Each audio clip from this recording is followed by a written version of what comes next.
Many people dream of being an actor, a rock star, or a successful entrepreneur. Well, my next guest is all three. He was named one of Fast Company's most creative people of 2012. Please welcome to What's Trending, Jared Leto. Yeah, Steve, that's a good intro. How's it going? It's going pretty good. And what a great accolade to be part of that list with so many amazing and innovative people. It's great to be included with a lot of other creative people like that because you get the chance to meet them and to learn about other people and other things happening.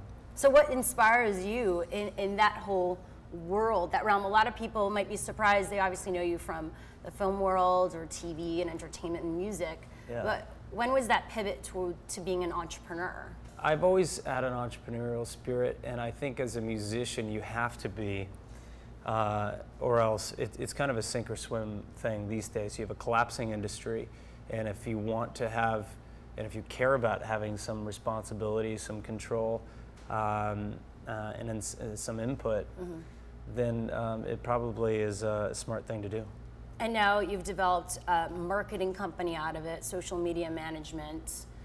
Tell me about the Hive and how that all got started. The Hive for me is a co-op. It's a collective of creative people that get together and think about innovative, interesting, exciting ideas and ways to foster community, help share a message, and it started really organically. We started it just to service 30 Seconds to Mars, and eventually we started getting calls, people, who the hell is the Hive, and can we hire you guys to work on our projects? And it started to make sense, so we said yes.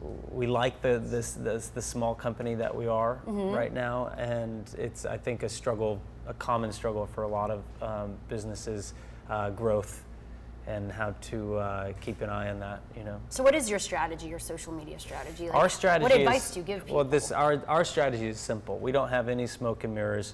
We work our asses off. That's what we do. It's good old-fashioned hard work. We keep our ear to the ground. We learn a lot. We're innovative and really creative, and we believe in what we do. For us, it's about authenticity. It's about creativity. So what do you tell bands who want to get more in this space and engage and connect with communities? I would tell bands to create. I would say do what you're best at, and that's creating content, you know, songs, videos, things that engage an audience. Share your work with people in a really transparent and authentic way, and the rest will fall into place. I mean, there's basic social media management, then there's digital marketing, and those are pretty distinct and different things to me.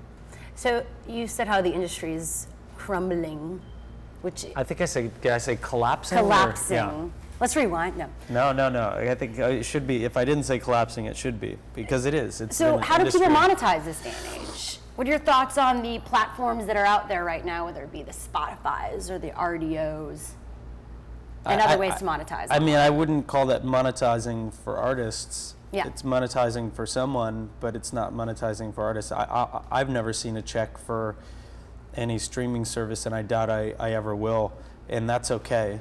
I don't think everything has to be monetized, especially with music. I think there's a great deal of it that can just be shared, and you know, who says that people have to pay for everything? They don't, but I think that people are willing to pay for things that they consider valuable, things that they cherish, things that are worth it, and you know, that's what's exciting about the place that we're in right now. There's an opportunity to share immediately and directly with your audience. Now, you also recently made news for investing in a startup, Surf Air. Congratulations. Oh, thanks. That's really cool. Now, what, I guess, draws you to investing in certain startups versus others? And why that one? People probably is the biggest incentive for me. Teams. I'm not a big fan of investment per se. Yeah. It's not my thing, really. I'm more of a creator. I like to get my hands dirty. I like to build things and then share them. But when I meet certain people, certain teams, and I really believe in them, it's wonderful to be able to support and help in some way bring the idea, the concept, the product to another level, if you can do that. It's really, for me, not anything about private. Yeah. It's about an airline. It's about disrupting a business that could use it, and getting rid of friction, kind of in the way that Uber has gotten rid of friction for a car service or taxi.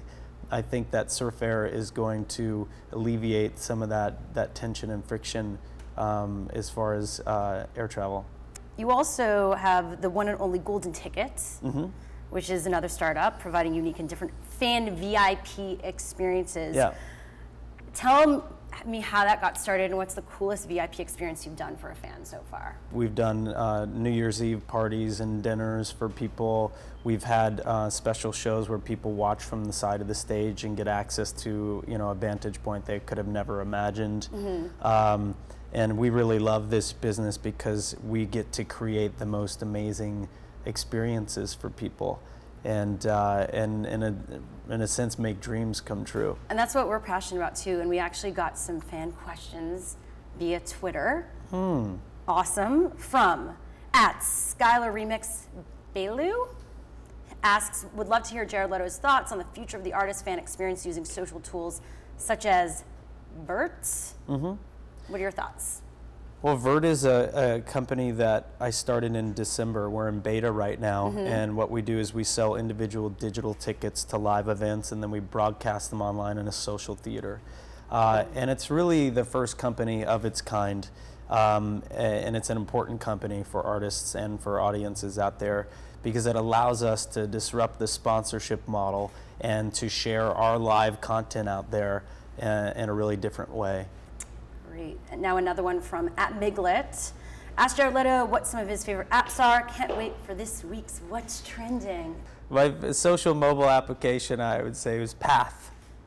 And if you haven't checked Path out, I'm a big believer in Path. I think it's it's one of the best design apps I've ever seen. I love the Bjork app is interesting too, but you know, it's a very smart app and involved.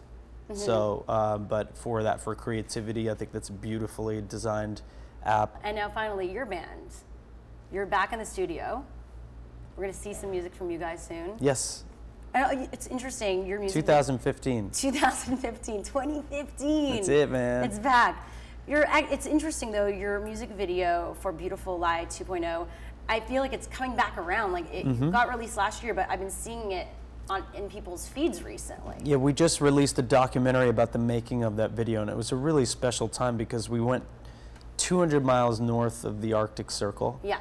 Where I don't think any band has really gone, especially with a bunch of cameras. And we shot on icebergs and glaciers, and you know, in the most beautiful landscape you could ever imagine. So what statement were you trying to make with all of this? Well, I think we were just sharing the beauty of this magical landscape.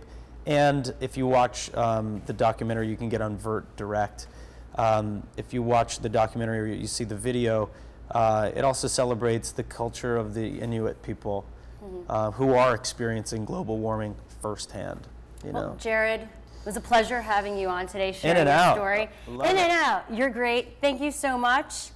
Follow Jared Leto on Twitter @JaredLeto and all his greatness online.